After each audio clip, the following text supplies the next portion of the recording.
What's up, guys? And today I'm gonna have to do something to show you regarding these characters that are hard to get and feel about them. And as of this event, Guild War, we could have the chance to get the fourth Acarum character. What does it mean? Well, you can get the another character for the fourth time because in this event, United Fight, you can buy the expensive package on let's say this one. It costs 500 valor badges to buy the Sephira, Evaluate, and Coronation Ring. Somebody says that you're going to get to buy this one for the second time or the third time. Yes, you may be right, but the true count of the Evaluate is the fourth time. Imagine that the first time you get this Evaluate is last March when releasing the 10 Acarum Evokers. Then on last April, that is on United Fight, it was the first time to release this kind of package. Then on May, and this event is the fourth one. So if you happen to get this one for the second or third one, then it's okay, because the point is that it is okay to skip buying this one and instead of buying the gold bar and sunlight stone. But in other cases, some people will buy to get the Eviolite in order to get more characters again, just to have many valor pages on the line. So, and this is not about the talk about the counts of the fourth time of getting the Evoker. This time is the time of why I'm going to rate all of Evokers. Why am I doing this? Because really, it's a really time. It's July, and I guess we're gonna encourage people and players whom are you going to get off. Okay, so my criteria is that I'm gonna have rating from 0 to 10. 0 means the lowest and the 10 is the highest. And I already thought about them, and most of them we're gonna have at best of from 8, as low as 8 to 10, as high as 10. So that's very good. Now let's start with that one. So this is it. This is my rating to all Evokers, and the first Evoker I'm going to rate is Alana. So my guess is that I have rated him as this. So there he is.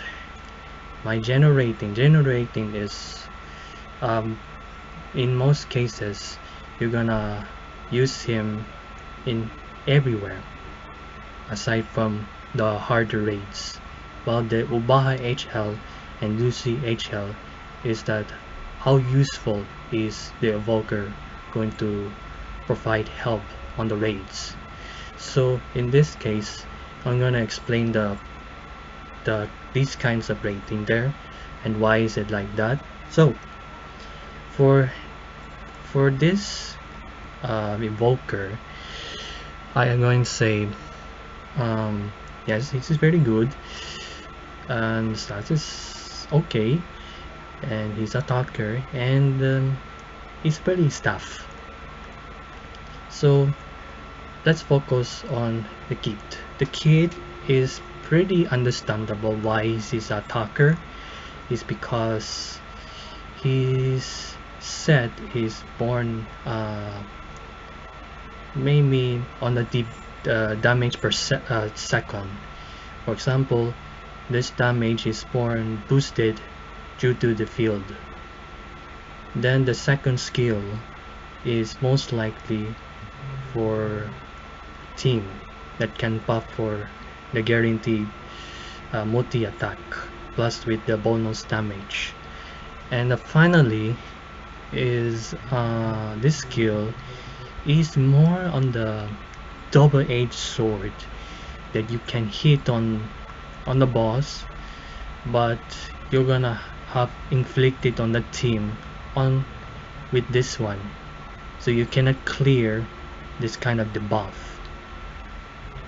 And by looking the passives there, it's more likely on the defensive side, which means this guy can help supporting teams who's going to heal on the front lines, and it's more than the defensive attacker to provide for the team to fight. I hope you have a kind of fire healers who can heal it much stronger due to the passives, but that's the point of the the rating there. And finally, the EMP is more than crits and more than attacks because of the EMP perks. It's pretty understandable how strong is the Alana, and when you put on the backline, it's pretty senseful that you may apply for them to to heal, and especially when it comes to the buffs there, those raids, for example Ubaha and Fasan there, they can debuff damage on turns or dot debuffs. They can do that. So when things get messier, you can put him on the back line. But that's how I rated up. So yeah, that's the point of that. So next,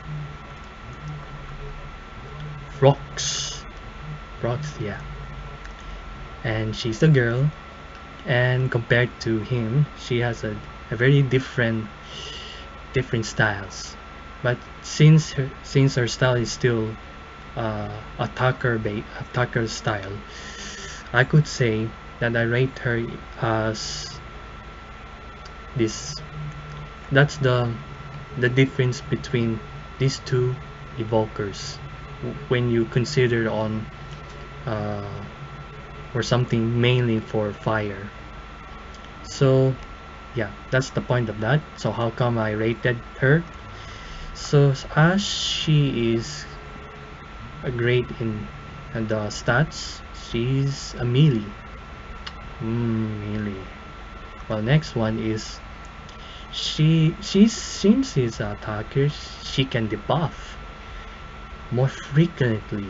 So look at this one. She got a unique debuffs coming up on Ogi. Then and most debuffs are mostly like local debuffs, aside from global or public debuffs, because in most cases these skills are full of nukes with specialties. Like for example, if you want to pull the second skill, you can bring the first skill only after the Ogi, which is a great combo. Then this time is gonna take additional effect For example, when you have the first effect, like for example attack up, deep deep down, then you might know that you have perks and utilities not just for herself but also on the team, and she's very great. And look at the passives. It is very considerably perfect, because if some fire characters land on the something local debuffs, then it can extend by 1 turn. And as well as this one, these passives, since it's a shellfish buff, it is dispellable. This one can attack, skilled attack twice, which is pretty amazing. That's why I rated her high.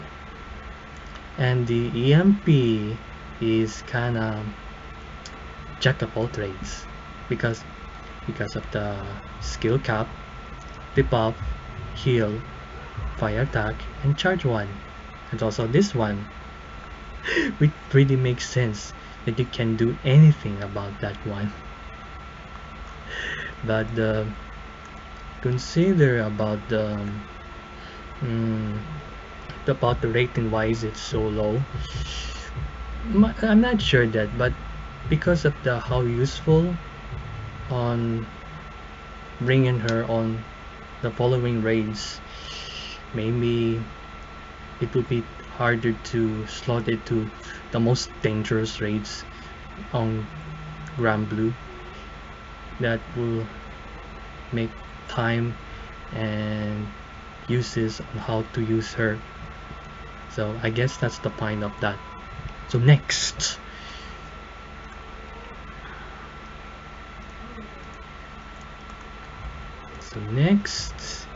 is Maria Teresa. Maria Teresa. I just got her, and I used her on Guild War during the event. It is very good. She debuts the she is currently in the backline, and she helps her damage with her following passives, and she was a great support, and I gave her this rating. Well, of course it is very high, so I'm going to explain this one. So she's a very high stats. We're going to have that draft, and she's a balanced character, and she has 2 specialties, staff and saber.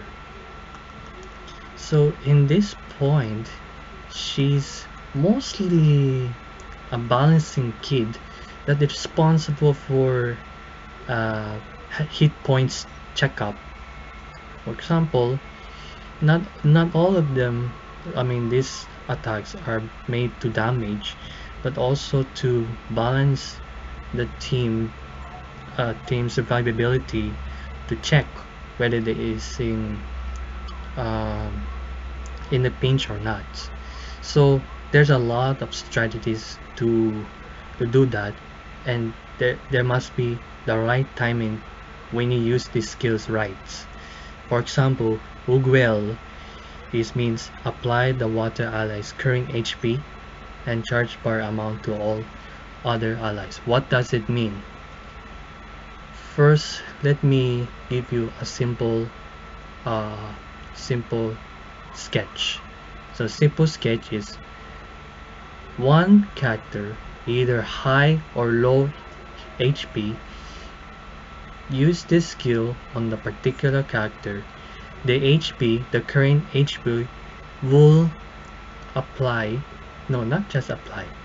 will equalize that amount to the rest of the characters.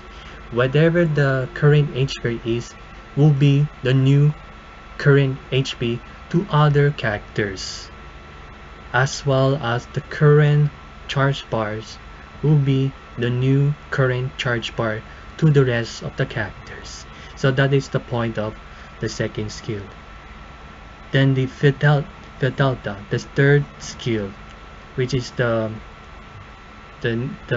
Vanguard Skill, which means if you want the right timing, for example, if the character is in the pinch and you want to use this skill, then you have to time it with this second skill. Then you apply the delta when all of the allies are in the pinch. That's the time you use this one. That is the kind of the strategy that I'm offering too, and it's pretty useful to the higher rates when things get messier. So the passive are so great because of this one, and pretty sure that all allies can gain is pretty much a stronger passives, and is undispellable. Let's see. Well, by looking at the EMP, it seems is below average, I can say, because of pretty HP base, which means you just balance. It's just a balancing evoker. That's what that she can do. The damage is the charge damage and the crits, and also the double attack. That's it. That's the point of that. But anyway, she's great in water. She's great. So next, Aelya. Wow, Aelya is now the Harvey, and it's part of the group in the water team where Harvins gather each other, and I rated her in this pretty stronger to Maria Teresa due to the skill base. But first, I explained that she is specialized character with a good stats with two specialties, staff and melee. What will that be? Let's say this skill base is pretty good utilities, like it's more in supporting part. For example, you have a Ogi that can do attack and div in turns. Then we have this buff on a single skill, and look at this one. It's a link skill for first and second. The second is more on buffing, and the first one is debuffing, and the third one is again more buffing. So technically speaking, she's specializing in debuffing and buffing. She does not do damage at all, and the passives is mainly on buffing frontline characters. And when you look at the switch to the front line, she gained this buff that you can repeat the skill within a turn, which is very nice. And the EMP is, it's kind of okay for Harvin to have this kind of set, but at least he can damage at all. He can bring it overdrive, attack, double attack, and charge damage. It's weird to have this reflect, because the chance to have reflect is anytime, because it's just rare. So That's very nice to have. But anyway, this is great at raids to support the team by buffing a lot on the team. That's why the what the players wants to get her in order to strengthen the uh, water team by buffing from the backline. So that's for the water evokers. So we do the next one. Game. Okay, Game. By the looks of him, he is difficult evoker to play with, and I could feel about him since I can see the uh, data's skill set, and I rated him as this one. It's pretty low. Unfortunately, it's pretty low because of difficulty in using him. Okay, so explaining this one, he's a specialized evoker with decent stats, a specialty of dagger and melee, and most of the skills he specializes on is pretty a different difficult skills than have. Probably he's doing on buffing on the earth teams, for example this one, which is very nice, but when it comes to this one, it comes with the how to play well with the with other characters skill types, and due to that one you need to match with that with the when you press this one and as well as this one, you're going to have stances, or I mean instances, to which character's skill type is using on, and based on this one you're just gonna have a long time to understand him when you prepare to use the skill on the line, because it's more in skill based. That's how difficult it is, and passives is not impressive because this passives is more likely reliant to the weapons on the grid, and when you switch on the front line it's just marks on the uh, counts of the cards. The counts of the cards will rely on this. So my point is that it's difficult, and it's not very good evoker when you play with it, this one. And when you put on the difficult raids, he could be helpful there, but maybe consider changing to another evoker or other character who are better fit on that particular raids. So unfortunately I could say that. So next we have Lobelia. Handsome man. But we guess what? He got the rival to Vayne. No, I'm just joking. And that guy is the evoker that I'm going to get him as a third one soon in the future. And by looking at him, that is worthy enough to get, I think I rated him in this kind of rating. Yeah, so yeah, that's the point. And same rating for Ubaha HL and Lucy HL, which stands the same, but the difference is clear enough.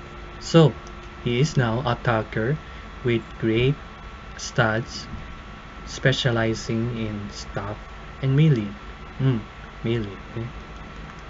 And he mainly attacks with skills and a follow-up damage. But look at this one. This is a skill set that pushes him to intensify the attack. So this has to be the main setup. We just don't want to bring into the front line. It has to be at the back line. Of course, the passives is very interesting. It comes with the more damage there, and even the sub ally, which is pretty understandable.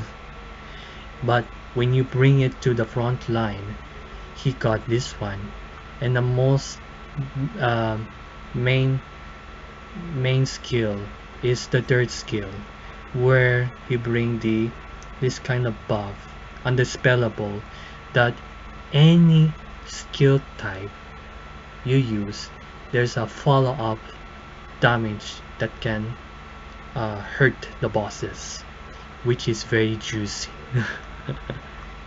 And by the looking of the EMP, it's wow, full of crits, charge damage, and still skill damage cap.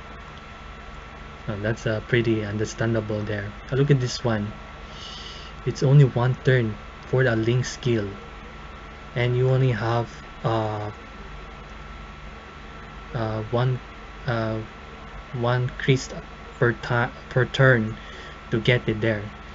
So if you put in a front line, you're gonna have 10 turns to achieve by getting this one. That's pretty a long time to do it there. But if you do it in the right setup, I think you do it in the right strategy when using him. So that's all for the Earth Evokers. So next we have Estaroria, coming from the worst Acarum summon due to kind of debuff that is inflicted not just about the boss but also on the characters. And my rating is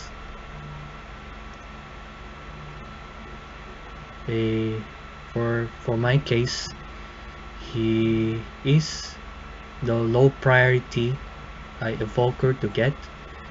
So let's start with that one. He is Arvin, specializing with great stats for using the staff, and skills and Ogi is pretty much a turn off for me. Why turning off? Because of this passives. This passive is made him sleep. I mean, not just sleeping, meditating unconsciously. And when you put him on the front line, he gains this one. Yeah, it's just only that one. And for the skill set, it's more on the delivering a follow-up skills.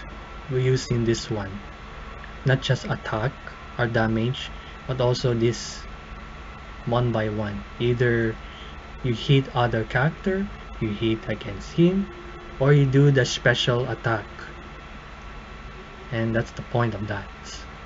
So if he's going to Ogi,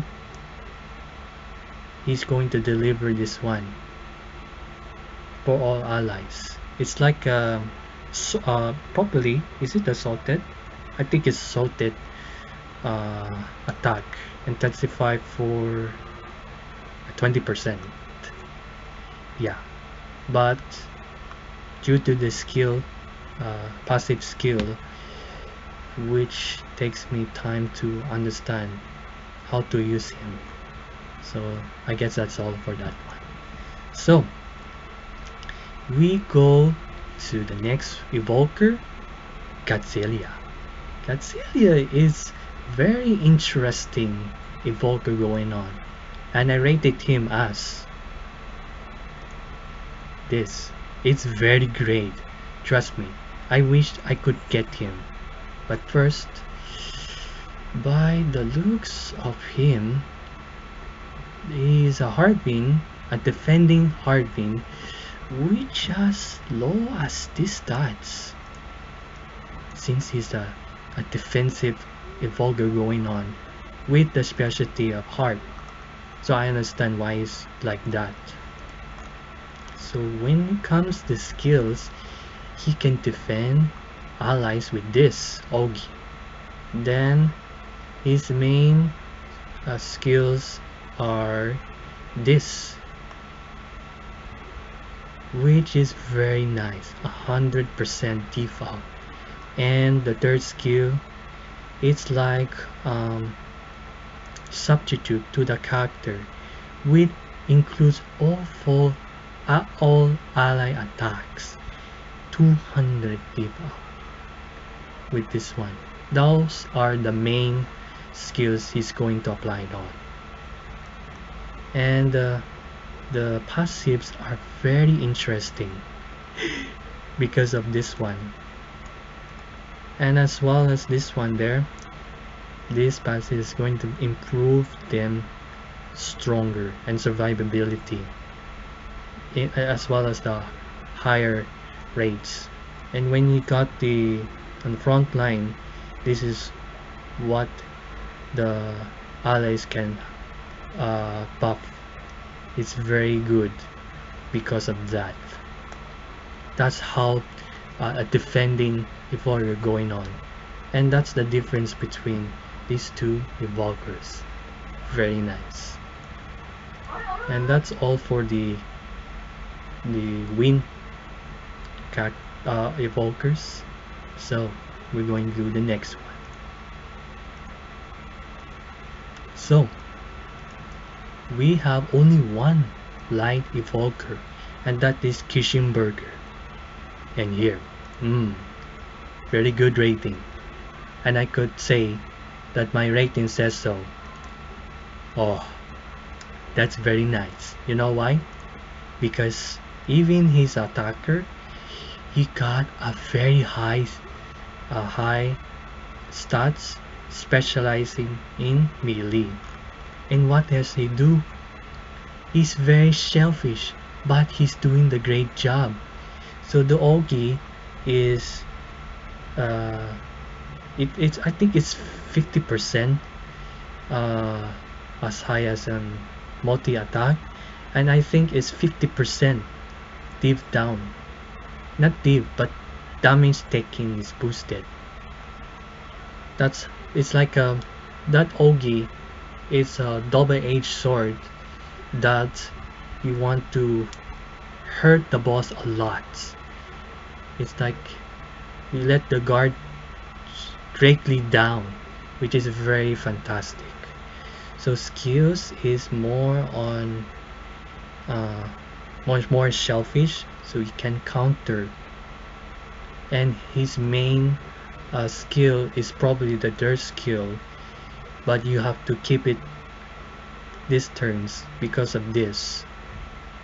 So he's more on the protective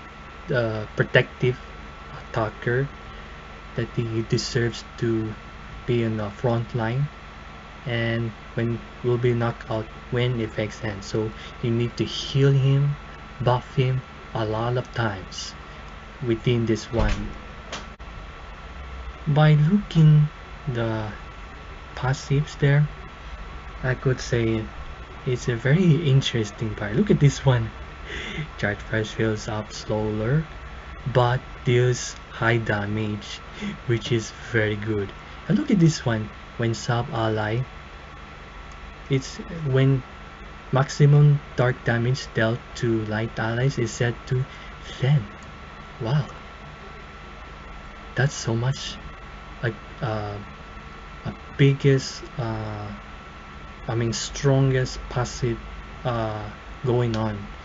So if you're going to deal with the Skyfall, this is how you get the damage straight up, which is very nice. And when you put in the front line, he gets 4, he can attack 4 times and counters more often, which is very nice, which is why all light players wants to get him. So I guarantee to recommend this guy to be the best light evoker on your team. So finally, near. Oh, very nice girl, an innocent evoker, I could say, and I rated her very nice rating. Is this one. Of course, there's a difference there, but hear me out. This one, she is specializing with okay stats in 2 specialties, axe and dagger. Axe and dagger. And the skill base is once in a while, I guess. So let's explain. First of all, in Ogi is pretty much enmity based. And let's explain it. In these skills, we say the first skill deploys a field, which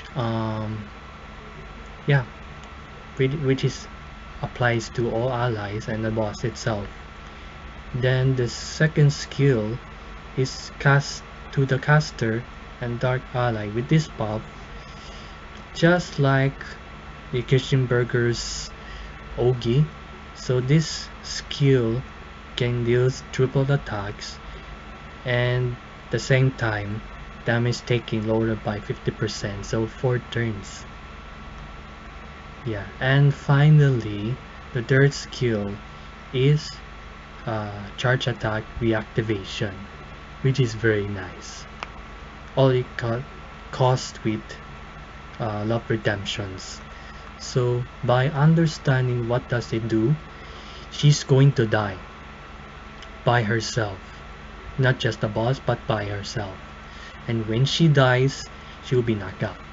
However, when she knocked out by the boss, she will inflict this dangerous debuff on the team. I mean, no, yes, of course on the foes too, but also this, which is very dangerous.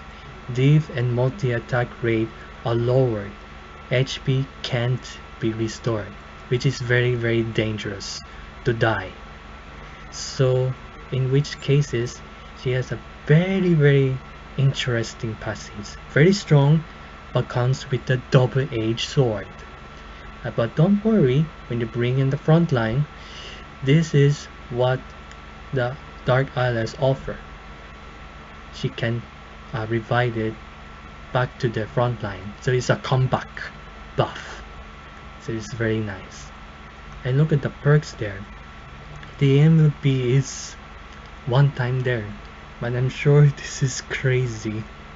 Creates charge attack, cap, dark, triple attack, and attack in overdrive, which is why I rate it so high about that